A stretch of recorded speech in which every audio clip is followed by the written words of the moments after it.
I'm gonna kill him. He's not joking! I've actually not peed all night, just so I can read this properly. That time, I almost peed my pants. Almost. Trust me. What? Is there a fight happening now? No negativity during the pee pants story. Okay. It was at my birthday party a couple years ago.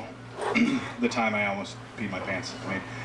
I had a party, and it was Western themed. Which basically entailed coming dressed as a cowboy and getting really super shitty. Really very shitty, which is the appropriate amount of shitty, believe it or not, to reach while at a party celebrating your own birth. Anyway, while at this party, a very good friend of mine brought me a very good birthday gift. He poured the baggie of mushrooms into my hand after the two of us had slinked off to my bedroom to perform the sinister exchange. Let's just eat them all, I said to my friend. I didn't bring him here for looking at, he said, while shoving his half into his mouth.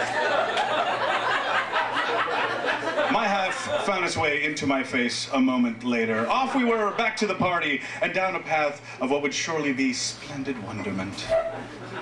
These were quite potent hallucinogens, and it wasn't long before they got right on top of me. Okay. The endless warm keg beer and more than a few birthday shots only served to facilitate the fungus's stifling grasp on my faculties. I walked into my kitchen at one point, and a neighbor friend of mine pulled a joint from behind his ear, proclaiming, "We must smoke this at once." I certainly didn't have a problem with that, and I confidently spouted, "Spark that shit!" I said this while lighting a Strike Anywhere match against my zipper, igniting it on the first try.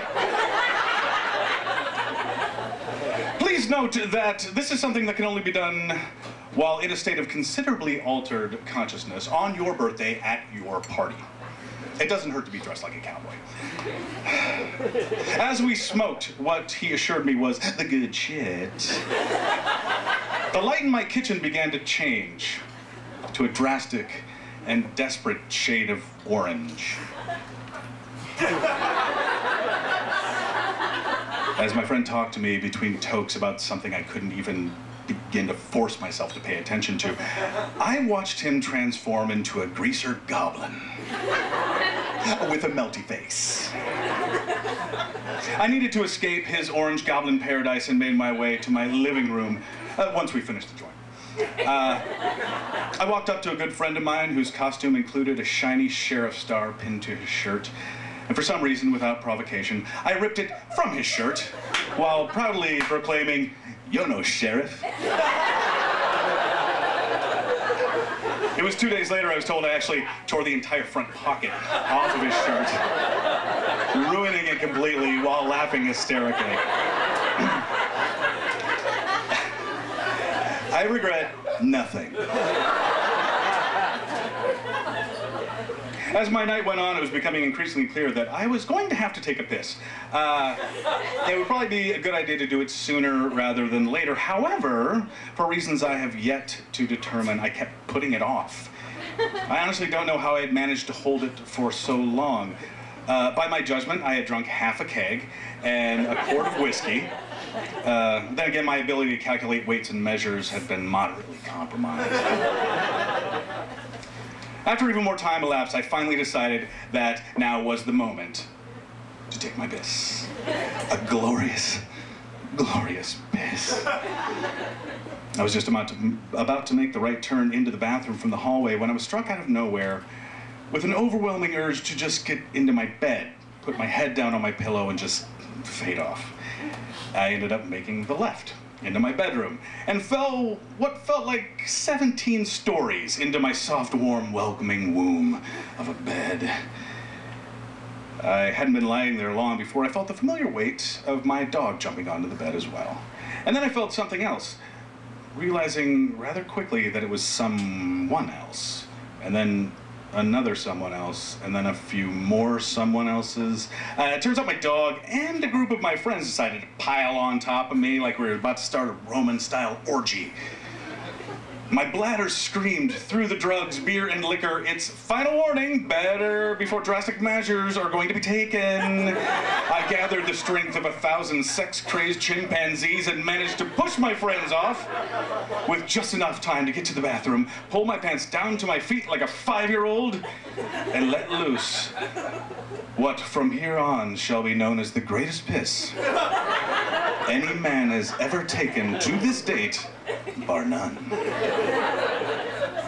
And when I tell the story at a bar or at a party, I usually end it right there. For some reason, I feel compelled to finally reveal what actually happened that fateful night. I did decide to go to bed instead of the bathroom, and my friends and my dog did jump on top of me like a bunch of drunken wrestlers landing sloppy suplexes on my back. Shortly after this incident, I was passed out. And I have seen photographs documenting this fact, showing that not even the pile of dudes was enough to rouse me from my slumber. The next thing I knew was waking up with a hazy understanding that it was now daylight and that something was very, very wrong. To say that I had pissed myself would be an understatement. Drastic proportion. What I had done made pale in comparison any bullshit piddly fuck piss pants story anyone has ever told you. I came to in what had to have been a bare minimum of pissing myself no less than 6 times. My room reeked of rancid, dehydrated, liquor-drenched death. My jeans, which I was sleeping in, must have weighed about 28 pounds from the amount of piss that was soaked into them. It was like I had jumped into a pool while wearing them. A pool of piss. The mattress was a total loss. I left it on the side of the road since no Purple Heart truck attendee was going to take that with them.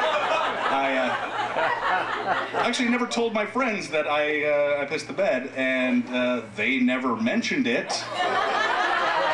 So I assume that they got out of there before the waterworks started. Come to think of it now, I don't understand why I'm telling you.